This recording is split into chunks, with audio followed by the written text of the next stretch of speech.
early in the morning. In order to continue my study of human beings, and so that I might help Jesus in his choice of leader, I decided to stay in Earth time and follow young John. As he washed himself meticulously, he was both excited and scared about the forthcoming party. Watching the thoughts that darted back and forth across his soft brain was exhausting.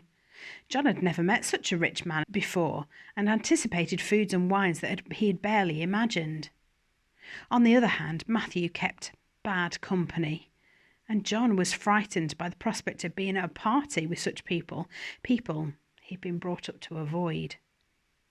What would my mother say, he asked himself, if she knew where I'm going?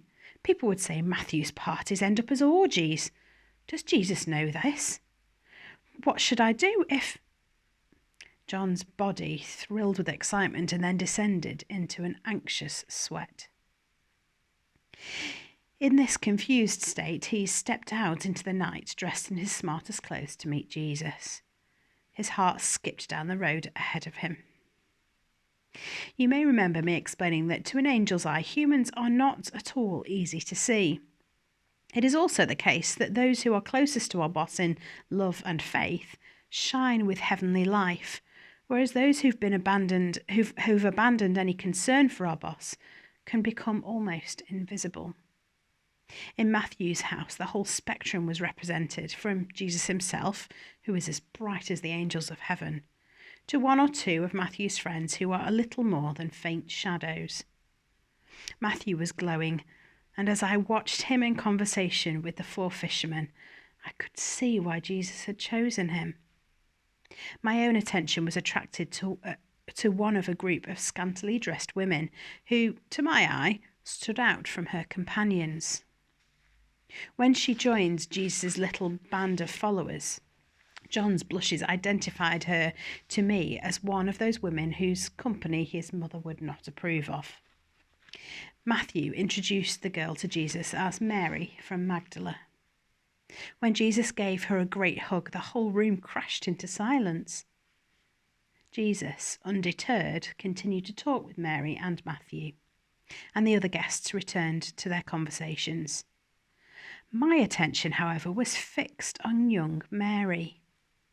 Jesus' embrace had a remarkable effect on her.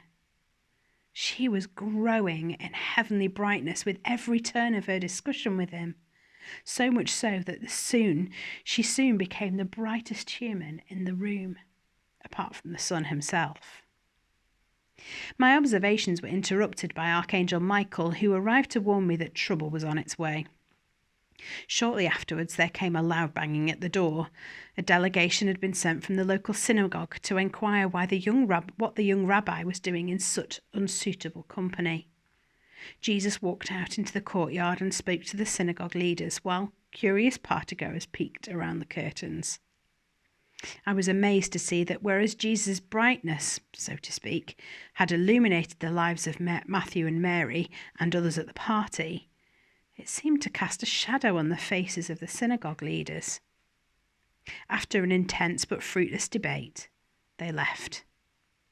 As Jesus crossed the courtyard to return to the party, he stopped beside me and said, "Do you now understand why there is no value in visiting the rabbinical university?" He was sad as he stepped back into the house and was confronted by silence. Everyone was anxious about what he might do or say next. "Matthew," he called out in a clear voice, "I would like a taste of some of that Roman wine you were telling me about." Everyone relaxed. The feast is now finished, and I've returned to the office, still tingling with the excitement of my first human party. I expect that Jesus and the others will be asleep for a long time yet, which will give me time to catch up with my staff. Later that day, Jesus emerged from his bed early in the afternoon. As always, he started his day in conversation with his father. I joined in to brief him on some things I'd learnt during the morning. One of Michael's listeners was present at the emergency meeting in the synagogue the evening before, and at a second meeting this morning while Matthew's guests were sleeping off the party. Jesus, according to the synagogue leaders, is falling scandalously short of our boss's guidelines as given through Moses. I was furious at the suggestion, especially considering that it was the son and I who'd worked out the whole lot for Moses in the first place. In the minds of the religious officials, Jesus is a common lawbreaker, and all because of that wonderful party.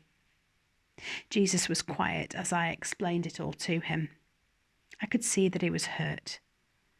After the triumph at Matthew's house, where people who had not given his father a moment's thought for years began to grow in faith, this was a grim blow. Jesus' silence was as deep as the pain he was feeling.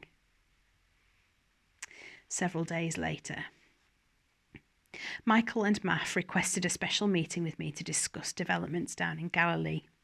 Michael is becoming increasingly anxious about the religious leaders, and he brought with him Harpeth, the overseeing angel for the synagogue in Capernaum.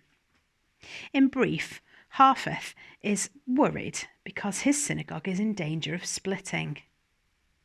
Some of the people think that Jesus is wonderful and wish that all rabbis were as much fun as he is. The synagogue leaders, on the other hand, are extremely cross with him for drawing away their congregation. They are planning to lay traps for Jesus so that they can have him formally silenced. Michael is agitated because the opposition are forming up their lines of attack behind the religious leaders.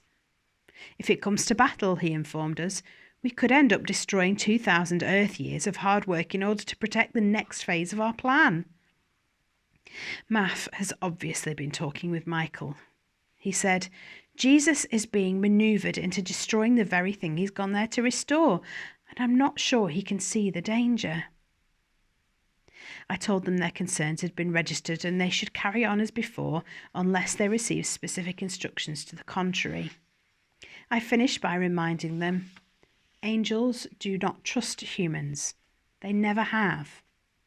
But our boss has chosen to trust them, and we trust him, don't we?